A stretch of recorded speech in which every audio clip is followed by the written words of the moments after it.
Sir John Soane's museum in Lincoln's Inn Fields is a magical place.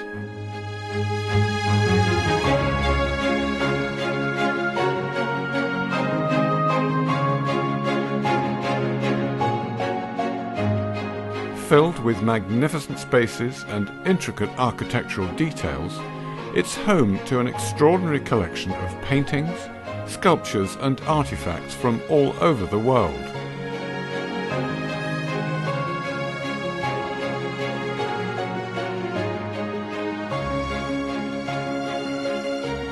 John Soane was one of England's most visionary architects, responsible for many of London's most prominent Regency-era buildings. Before he died, Soane left the house to the nation and stipulated that it must be kept exactly as it was at the time of his death in 1837. But subsequent curators did make substantial changes. Whole areas of the house were remodelled, works of art and artifacts moved or disposed of, and Soane's private apartments were turned into offices. In 2009, the museum started a massive restoration project dubbed Opening Up the Soane, aimed at putting the museum back to exactly the state it was in when Soane died. This series tells the story of that restoration. Filmed over a period of 6 years, it traces the research, the discoveries and the skills that made the transformation possible.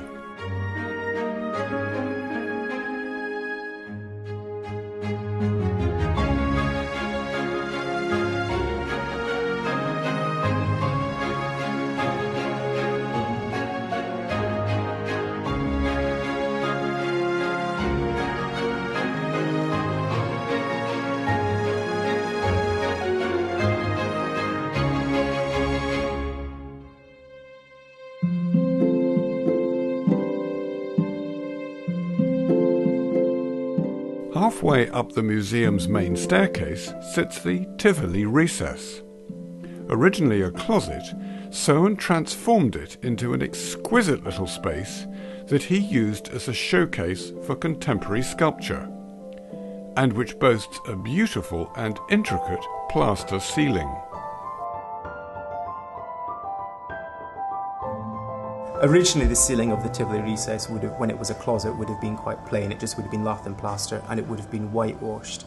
But when Soane fits it out to be part of his museum, he puts a very special ceiling in it, which has a very shallow dome, which he designs for the space, and then he decorates it with ornaments. So there's a plaster cast of Apollo in the middle of the ceiling, and then sunburst rays radiating from his face, and then around the edges of the shallow dome are a serpent attacking an eagle. But this wonderful ceiling was a casualty of the many changes that befell the museum since Soane's death. And so, as part of Opening Up the Soane, in 2012 work started on recreating the ceiling. What we're recreating really is a masterpiece. I'm so grateful that the Soane are giving me the opportunity to do it. It really is a masterpiece because it's got so many layers to it. If you count the laths, you've got 1, 2, 3, 4, 5, 6. You've got 7 layers. Yeah. So it gives you some idea. I think. Anyway, let's get them out. Working in the tiny, cramped recess, Neil England is partway through casting, trimming, and fitting the individual pieces of the multi-layered sunburst effect. Okie dokie. This is the first level of 3 layers of sunbursts. Okay?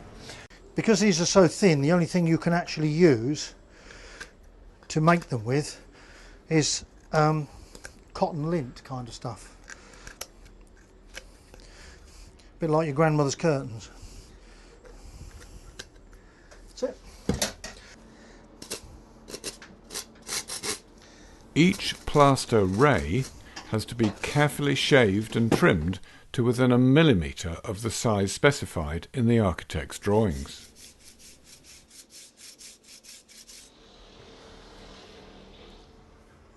Next, Neil makes a final check that the ray fits correctly. It's perfect. Now Neil is ready to stick the ray in place. The material we use is the same as they would have used in that time. We don't use cove adhesive, we use lime and alpha plasters. Still the same stuff. This is probably one of the most complex stick-ups I've ever done because you've got no margin for error. You are 1 mil out and it shows on the next one in line. Okay, now I have to quickly brush. Sorry about this. That's all right. I'm controlled by the times I have.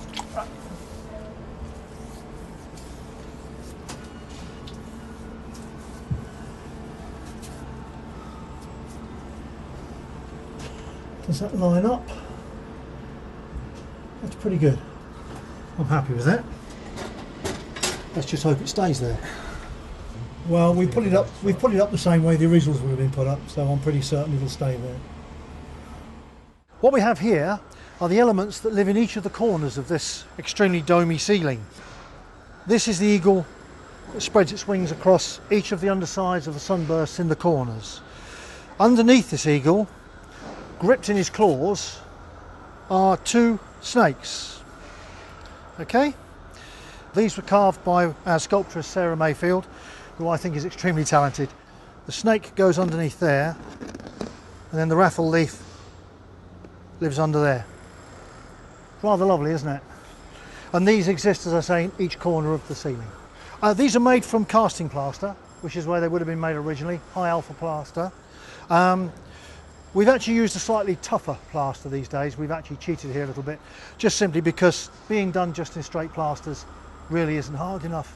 So we do use a slightly tougher plaster now. But in principle it's exactly the same. The methodology is no different to the way it would have been done in Sir John Soane's time. When we started on this project with the architects and the builders, we suddenly found dimensions were wrong, drawings suddenly didn't agree, but it's been quite a journey. I mean, just trying to figure out how the ceiling worked with the eagles and the pieces that fit in the corners was horrendous.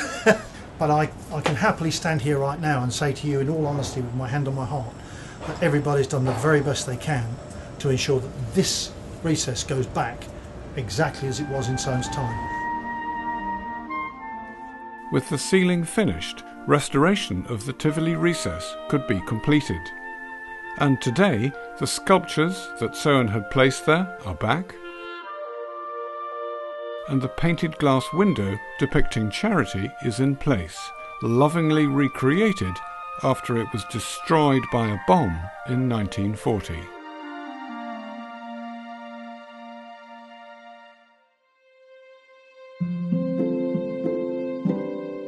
Opening up the Soane now moved into its most ambitious phase, restoring John Soane's private apartments on the 2nd floor.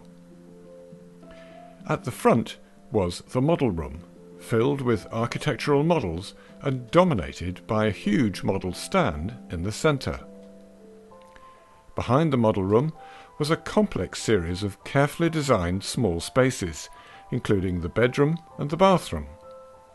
But in the years since Soane's death, all the partitions that divided these rooms had been removed, most of the contents and objects either put elsewhere in the museum or lost altogether, and the floor was now used as office space, with no access for the public. Opening up the Soane planned to restore all the partitions and windows and to put back the whole 2nd floor exactly as it had been at the time of Soane's death. One key resource was the watercolours that Soane had commissioned of all the rooms.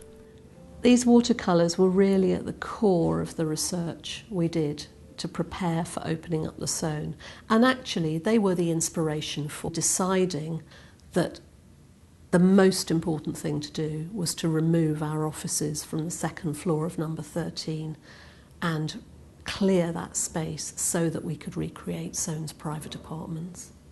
By 2013, restoration work was well underway. The second floor windows on the back of the museum had been significantly altered, with the removal of some windows and the installation of a new, large central window. Restoring these windows to their original configuration was a challenge. So it was quite major structural work. We basically had to reform that area of the wall around a former opening, which was really quite large. So it was done in a series of operations by propping that lintel, removing the window, propping that lintel, building up delicate sort of bits of brickwork in vertical columns, and it was a very complex operation to do that while maintaining the stability of the structure above. We were most worried about the third floor collapsing because Wilde had used timber. Timber was quite close to the external brick elevation.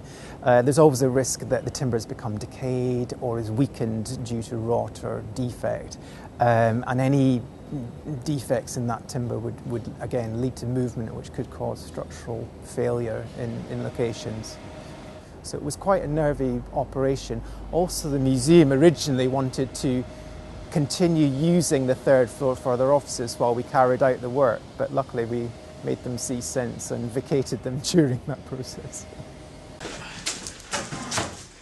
All the internal partitions that formed the different spaces had to be manufactured and installed. The next puzzle was what decorative finish to use on the woodwork. The new panels and doors are made of either tulip wood or iroko, but are painted to look like mahogany, using a special technique that Soane employed called graining. The first stage of graining is called flogging, where a thin solution of stain is worked into the pores of the timber. For the next coat, the decorators used traditional methods, mixing powder pigment with Newcastle brown ale or vinegar.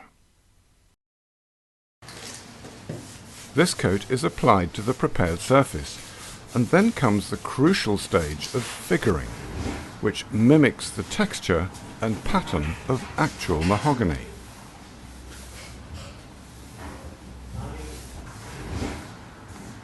By a stroke of good fortune, the museum could provide the decorators with a precise template for the pattern of graining that Soane's own decorators had used, even though all the grained timber doors and partitions had been ripped out or painted over after his death.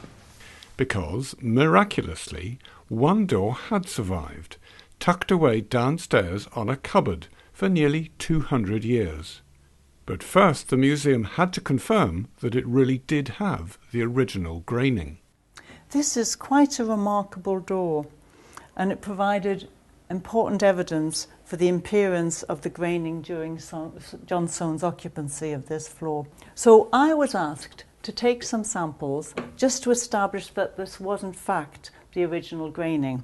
So I took a small sample of the wood with some of the paint attached, mounted in cross-section and examined it under the microscope, and I could see that there were the cells of the wood and there was only one grain decoration on the surface of the wood. So that just confirmed that this is a remarkable survival, and what we're actually looking at is the graining of the wood that was commissioned by John Soane. And if you look closely, you can sort of see the quite lively swirling of the combing there, and this very vibrant design. So when Hare and Humphreys were asked to recreate the graining on this floor, they could use this door as a sort of source archive to be inspired to get the vibrancy of the original graining. So it's a very remarkable survival of the John Soane era, nearly 200 years old, so we really should treasure this surface.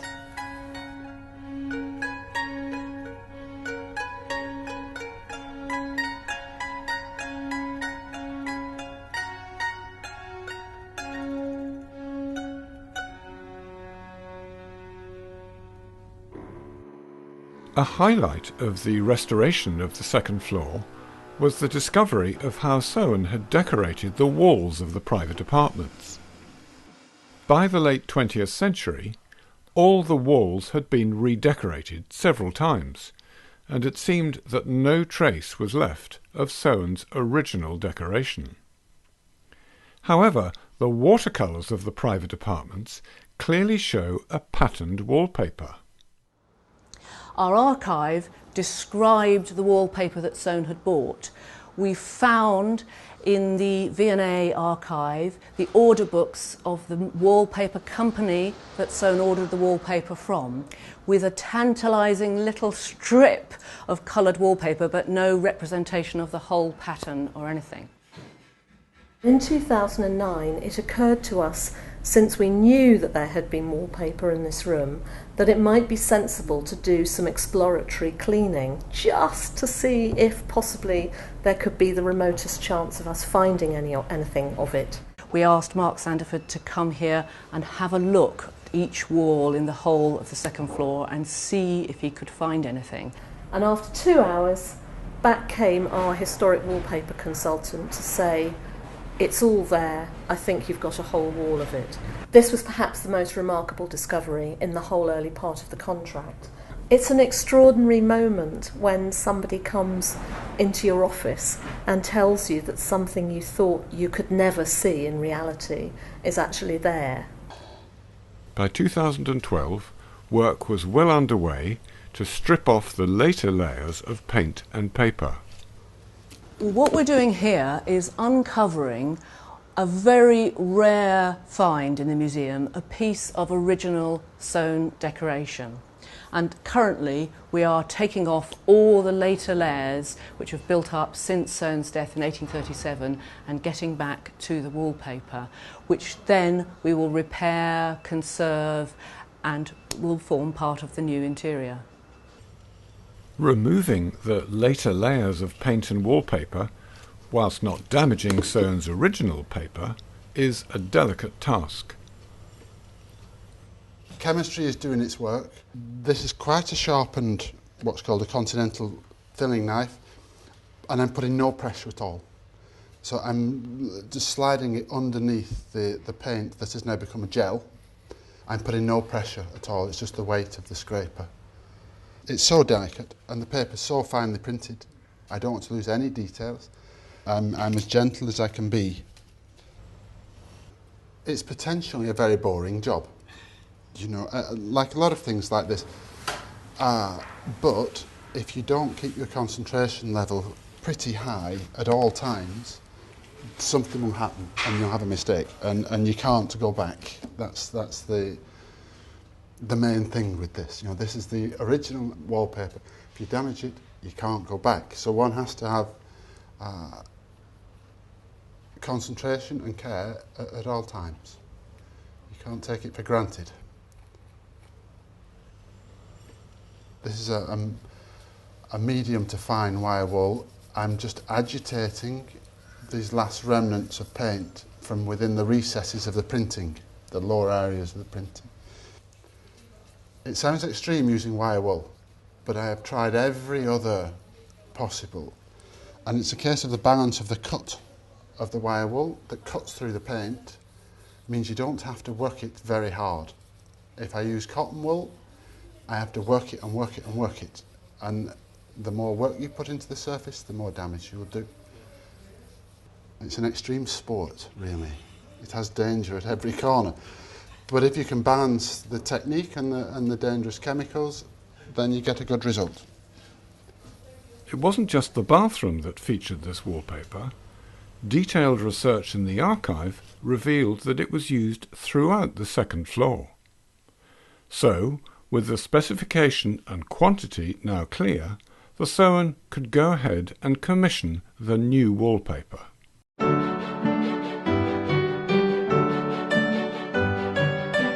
They turned to the once fashionable spa town of Sharon Springs, 3,000 miles away in New York State.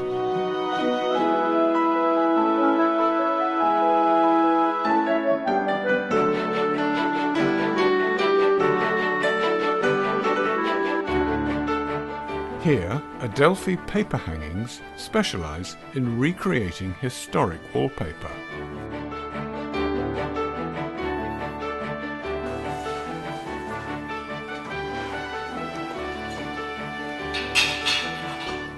Traditionally, wallpaper rolls were made of individual sheets of paper that were glued together. At that point, they didn't have continuous paper, although the technology for continuous paper was being developed about this time, but wallpaper manufacturers were rather reluctant to use continuous paper. So they glued sheets together.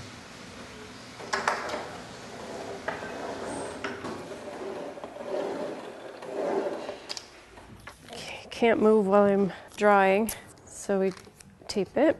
The Soane provided a photograph of the original wallpaper, from which Michelle at Adelphi had to copy each element of the pattern. She could have done much of this by computer.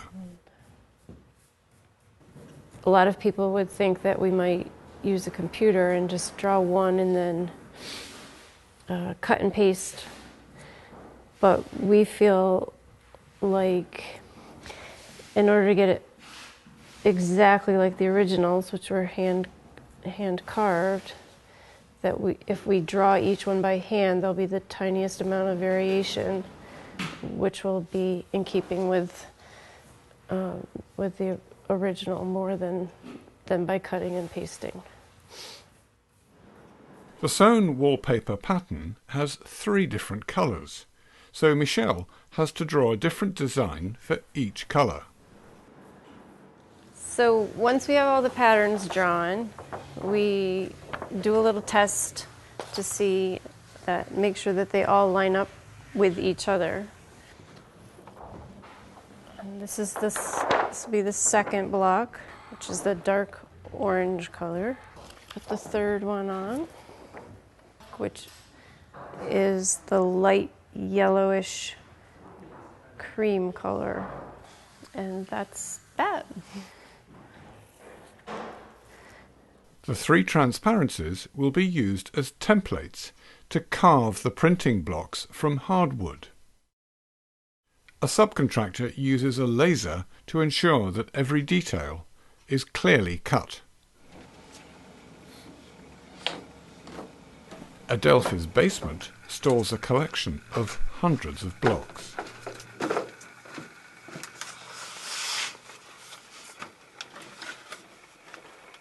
However careful the laser cutting has been, blocks can need cleaning and repairing before they can be used for printing. The really small elements of the blocks are quite fragile, and it's really easy to break them off when you're cleaning the block, so especially these little pin dots, but they're quite easy to repair. Usually just use a nail.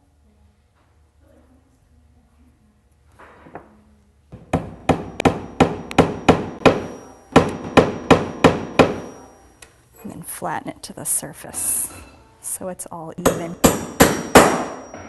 The next stage is to mix the paint. I'm going to make a small batch of the ground paint for the Soane diaper pattern. It uses 3 pigments, the 3 pigments that we use most here. Iron red is the first one, and we'll measure out 56 grams of that. Okay, 56. It's a little bit too much, so I'll take a little bit out. Take a little more out. There we go. The next pigment is yellow ochre, yellow iron oxide. This is the one that we use. It's in almost all of our paints. And we'll take 46 grams of this one. And the last one is carbon black. The recipe calls for 0.7 grams. I'm going to use 0.6 because it's always too easy to put too much black into something. You can always add more if you need to. And it seems as though once you get too much black in there, you might as well just start over again. And now we'll mix just a small amount of the paint base into the pigments and get those stirred in well. And then test and see if it matches your standard. Now these paints always dry either lighter or darker than when they're wet. But this is the color here that I'm going for. So at the moment, it looks rather different. But let's see what happens.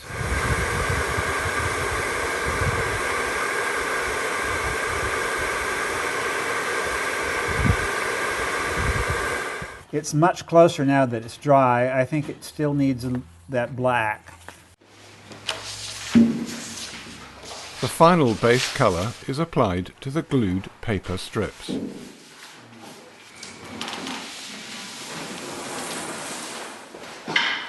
The paper is hung up to dry, and then it'll be ready for the first block printing.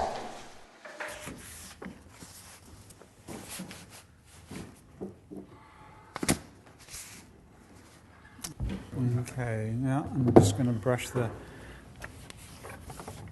print paint out and trying to get it evenly coated. It takes a fair amount of paint to charge the felt, and then once it's loaded with paint, then you only need to add a little bit each time. Even it out and tamp the block, rocking it back and forth, left to right, front to back.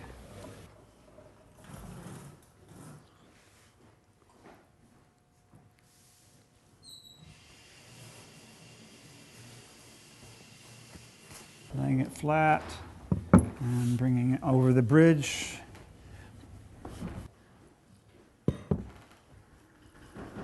Okay.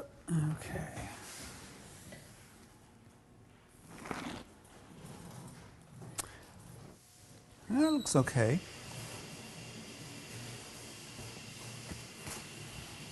So I'm getting set up to print the second color in the second block. Move the block around a little bit to try to get all the corners. I'm going to line it up with the pins from the first block. Lift it up. And everything looked good on that. I adjusted my registration a little bit.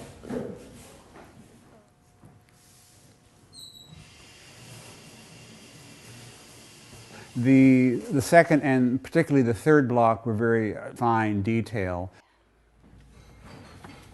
And so to get those so that they, again, match the original when having the blocks made and then in printing, we had to be extra careful to get the detail crisp and very fine.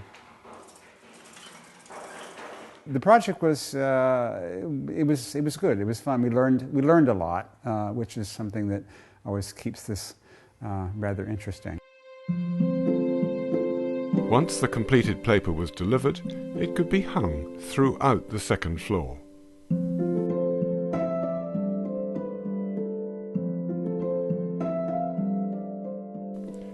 It's a triumph for the museum.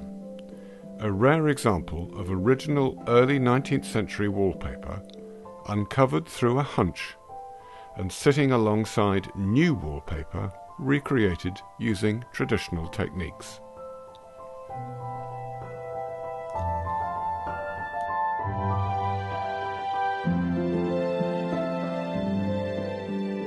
With the wallpaper and wood graining resolved, the next challenge was to uncover the other original colours.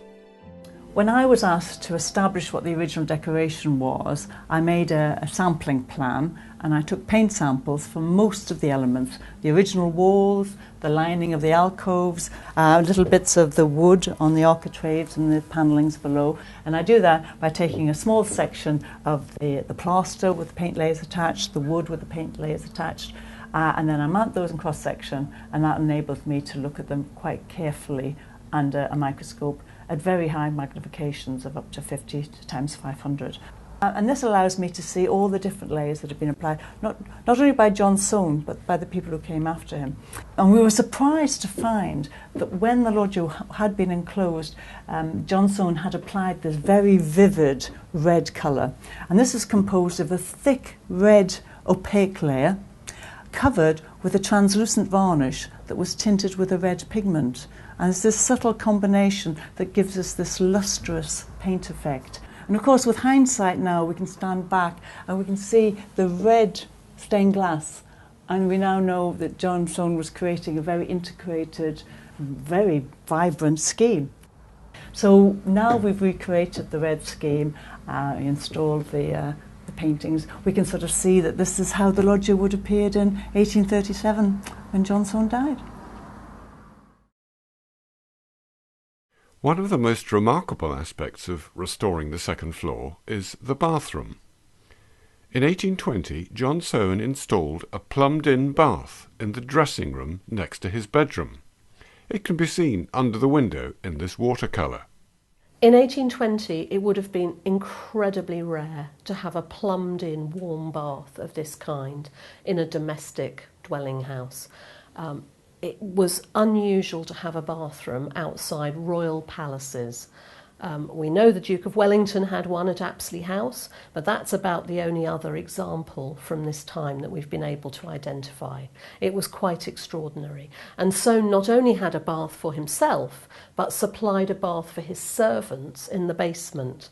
Perhaps as a totally self-made man, the son of a bricklayer, he was very conscious of how much that kind of facility could transform people's lives. By the 1920s, the bath had been completely removed. But today, the original lid covers a precise replica of that bath. Inevitably, there were many clues about the bath in the archive, such as in John Soane's own leather-bound measuring book. You come to a page on which the title Bath appears about halfway down.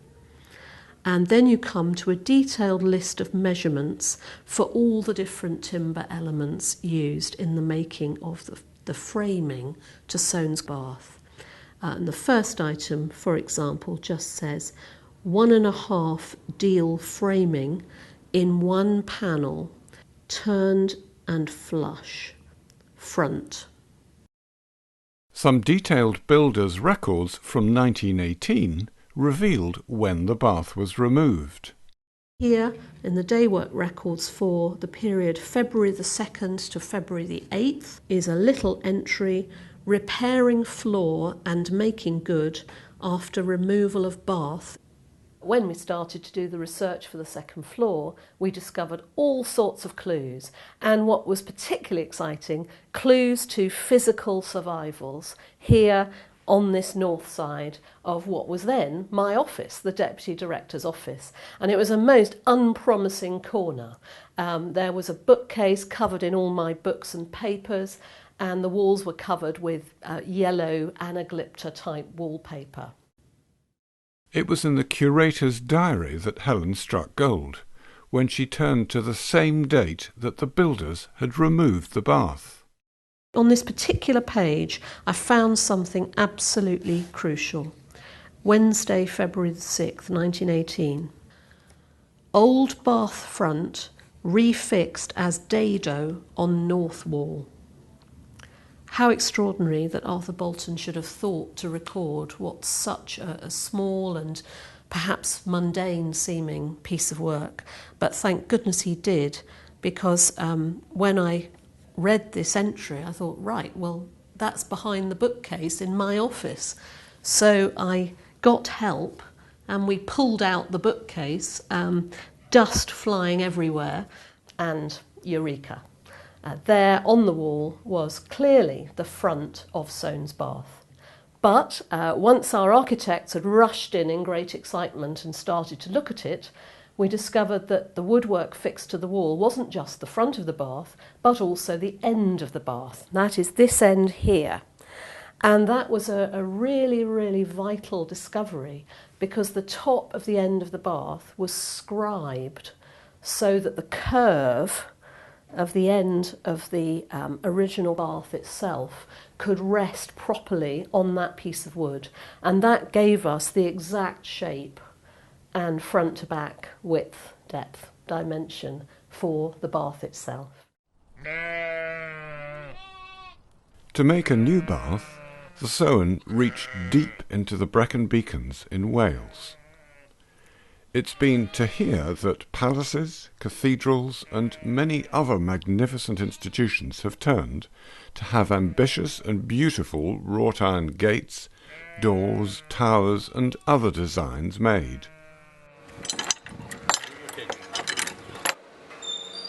Paul Dennis's family have worked metal for generations.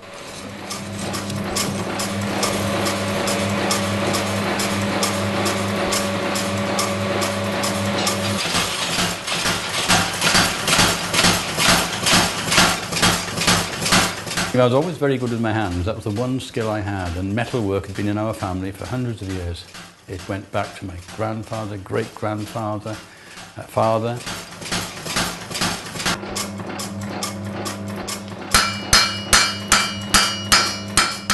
My father taught me. He'd been originally started off as a farrier. My grandfather had built up a big wire works. They concentrated on all sorts of things in metal. They made everything, right down to mouse traps, funnily enough.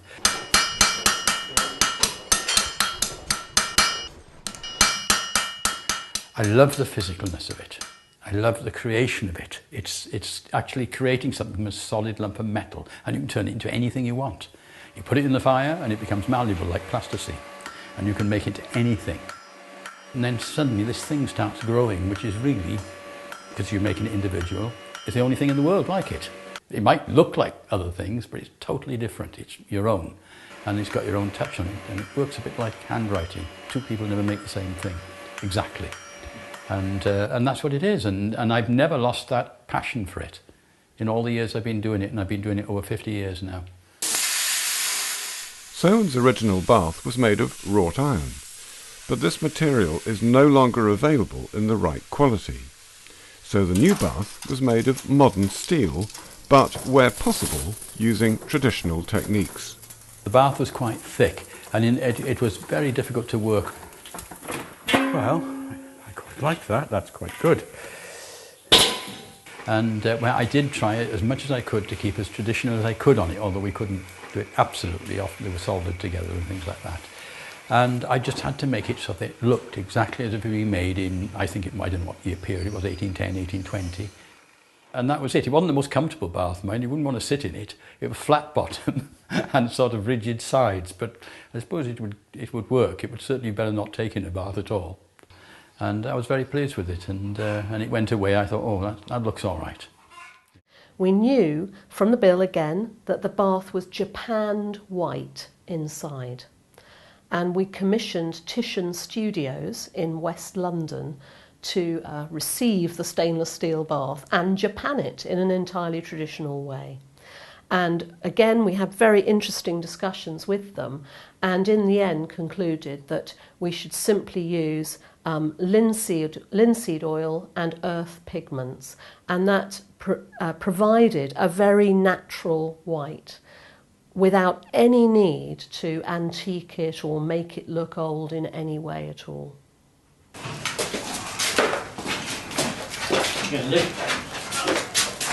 Okay, 1 second. Bring it a little bit forward. Okay, we are ready to go now. Ready to go? 1, 2, 3. Mind your finger there. Yeah, I've got my fingers free. With the bath now complete, work started on restoring the original front and side panels. I've been using a weak ammonia-based chemical in a gel form to clean the dirt out of the varnish. We apply the gel to the surface that needs cleaning and leave it for a minute or so. We then remove it with cotton swabs and saliva. And that might sound quite disgusting, but actually saliva is very useful in cleaning because it's much more controllable. With water it can become too wet, and it also has the added benefit of having enzymes in it which continue the cleaning process. And the archive provided a clue about another original piece of the bath. I also found a reference to the lid of the bath being kept and used as a table, and I thought, well, where could that be? I wonder if it's amongst all the miscellaneous bits of mahogany in the front cellars. And sure enough, when we went through everything, we found the lid. and it still bears the scars of its use as a table because the underside is covered with cut marks, which we very carefully kept during the restoration. The original bill for Soane's bath gave us definite evidence that it had been plumbed in and that the hot water for the bath came from a copper which was upstairs on the floor above. Once we'd uncovered all the remnants of Soane's original wallpaper, we discovered that in this corner there was a very pronounced vertical line where there was no paper. And we came to the conclusion that that was where the lead pipe must have run down from the copper into the washstand here, and then from there somehow fed the hot water into the bath. What we did find was the cutout in the floorboards where the pipework had a D-trap in it, and in the back wall evidence that the bath just discharged through a pipe down over the rear roofs of the museum, which is quite an extraordinary thought when you think of modern plumbing regulations. I think for us, recreating Soane's bath was one of the most special and exciting elements of the whole project, because we started with nothing, just a bill and a space in the corner of a room, and we ended up with something that I think is incredibly convincing. It's a wonderful mixture of brilliant new cabinet making with the surviving lid and front and end and the new bath so beautifully made by Paul Dennis, and I think it's a triumph. You've got the base, John. In the next episode, we'll see the restoration of a priceless 200-year-old plaster model. 200 years, the first time this has been seen. Amazing. The complex process of recreating one of Soane's picture frames, and the delicate work of gilding it.